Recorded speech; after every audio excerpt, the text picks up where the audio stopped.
Oke, nah sebelum ke pertanyaan terakhir nih, em, ini yang apa ya, yang aku juga mau bangun banget dan sebagai bentuk awareness-nya gitu ya untuk para orang tua muda gitu ya, mungkin yang segenerasi aku juga. Kalau kita sebagai orang tua bisa menjadi salah satu faktor em, apa ya untuk childhood trauma ini, apa yang harus kita lakukan atau kita jadikan bekal di dunia parenting atau kita nantinya kalau mau menjadi orang tua kita tuh harus punya bekal apa sih atau punya mindset apa sih supaya kita tidak ya menyebabkan trauma itulah gitu. Mhm, mhm. Oke, ini kita perlu melihat, saya mau hal yang paling penting ya, yang menurut saya kita perlu rombak ulang dari mana masyarakat kita melihat seorang anak ya. Kalau di masyarakat kita melihat anak adalah sebagai investasi masa depan kita gitu ya. Jadi, anak tuh harus terikat sama orang tuanya, harus nurut dan lain sebagainya, dan harus sebagainya ya. Tapi mindset-nya mungkin begini, kita melihat anak adalah kita memutuskan punya anak ketika kita sudah siap. Dan ketika, kita punya anak, fokusnya bukan lagi diri kita, tapi si anak itu. Karena kita bertanggung jawab melahirkan mereka ke dunia ini, gitu. Jadi, kita perlu melihat anak ini, dia adalah entitas sendiri yang berbeda dari kita, dan kita bertanggung jawab penuh atas hidupnya. Jadi bukan apa yang anak bisa kasih ke orang tua, tetapi apa yang orang tua bisa kasih ke anak. Jadi itu mindset pertama yang perlu kita ubah ya. Ketika kita memutuskan kita punya anak, kita perlu sadar bahwa mungkin anak, apakah kita bisa mencintai anak tanpa syarat? Kalau misalnya dia punya masalah perilaku, masalah kesehatan mental, atau misalnya, masalah lainnya, apakah kita akan tetap mencintai dia atau enggak, gitu. Kalau misalnya, pertanyaan itu belum bisa iya jawabannya, mending ditunda dulu punya anaknya ya. Jadi itu dari yang pertama. Kemudian ketika oke, dulu kita berpikir bahwa anak itu adalah investasi, udah terlanjur nih punya anak, apa yang bisa kita lakukan gitu ya. Jadi kita perlu melihat anak ini adalah entitas berbeda dari diri kita, dia individu yang berbeda, dan kita perlu sadar apa yang kita lakukan itu berdampak jangka panjang kepada si anak ini. Gitu. Lagi-lagi tidak ada formula yang satu untuk semua orang ya. Tidak ada formula the best parenting in the world itu kan nggak ada ya. Setiap orang akan meramu meracik sendiri formulanya.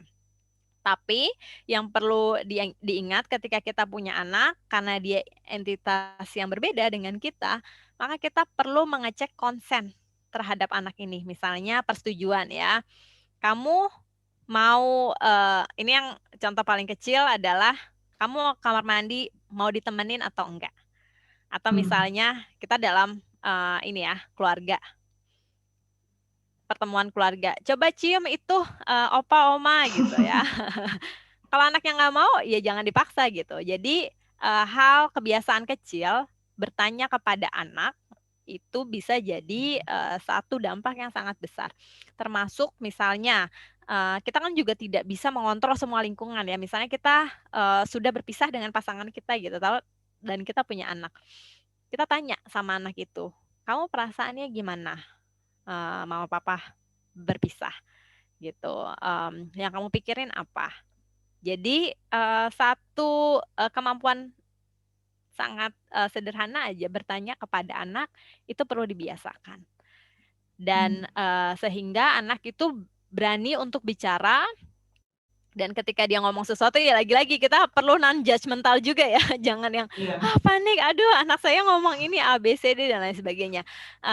Jadi kita perlu dengarkan dulu, alasannya apa, kemudian, kita anggap kayak bagaimana kita diskusi dengan, teman kerja atau misalnya dengan sahabat kita, gitu. Jadi, kita perlu menghargai pendapat si anak, kebutuhannya dia apa, ajarkan dia untuk, menyuarakan kebutuhannya dia apa.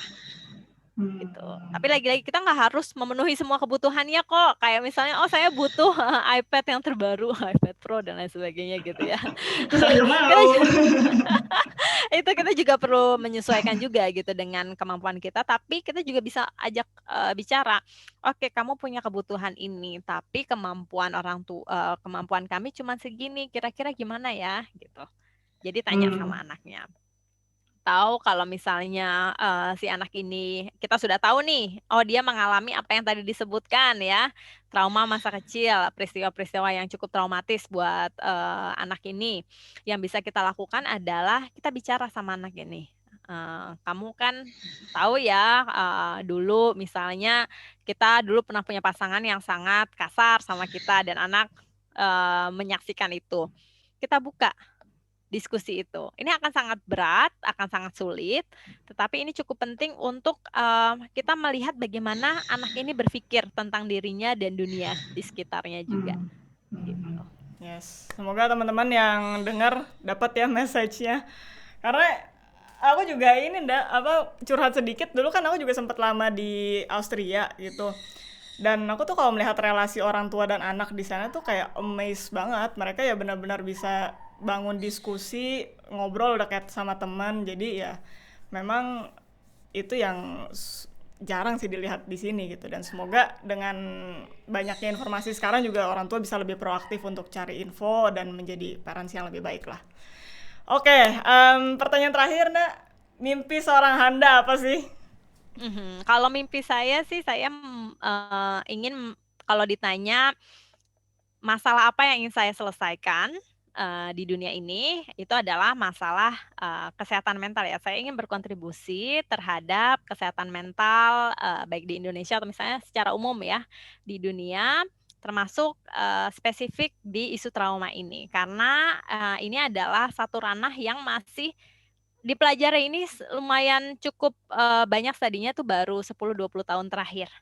Okay. Ya, dan di Indonesia ini adalah satu topik sendiri yang saya yakin banyak sekali orang-orang yang punya trauma, baik trauma secara sejarah ya, dari mulai kolonialisasi, kemudian resesi ekonomi, atau misalnya sejarah kekerasan di Indonesia gitu. Jadi saya ingin menyelesaikan isu trauma, terutama untuk usia anak dan remaja, karena saya percaya ketika kita bisa berkontribusi untuk mereduksi dari dampak-dampak trauma ini kepada anak dan remaja, maka secara bangsa, secara masa depan, itu akan berkontribusi ke negara secara lebih banyak lagi gitu ya.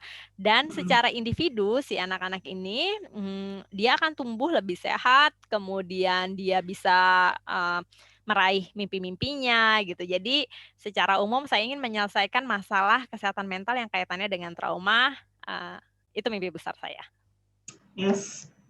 Indah banget, semoga jalannya dilancarkan ya untuk kontribusinya Handa. Dan sekali lagi ya aku mewakili Bayu juga hari ini di podcast Asah Diri. Thank you lagi sekali lagi buat waktu Handa juga untuk berbagi informasi yang berharga banget. Dan semoga teman-teman juga bisa lebih punya banyak info lagi lah tentang trauma ini. Oke, sekali lagi terima kasih ya Handa untuk waktunya. Makasih Vina sama Bayu atas kesempatannya juga. Saya juga senang kerja bareng sama Vina dan Bayu. Semoga kedepannya kita bisa kolaborasi lagi ya. Sip. Thank you Handa. Iya, sama-sama. Dadah. Hey guys, thank you udah ngedengerin episode podcast Asah Diri kali ini. Semoga episode tadi bisa memberikan nilai lebih dan value lebih untuk lo yang ngedengerin. Kalau lo pengen support kita, bisa dengan follow Instagram kita di @asahdiri.ind, subscribe YouTube channel kita di Asah Diri, dan juga bisa taruh review di Apple Podcast. Ingat juga untuk share ke teman-teman kalian dan terus asah diri. Karena berlian tidak bersinar dengan sendirinya. Sampai ketemu di episode selanjutnya.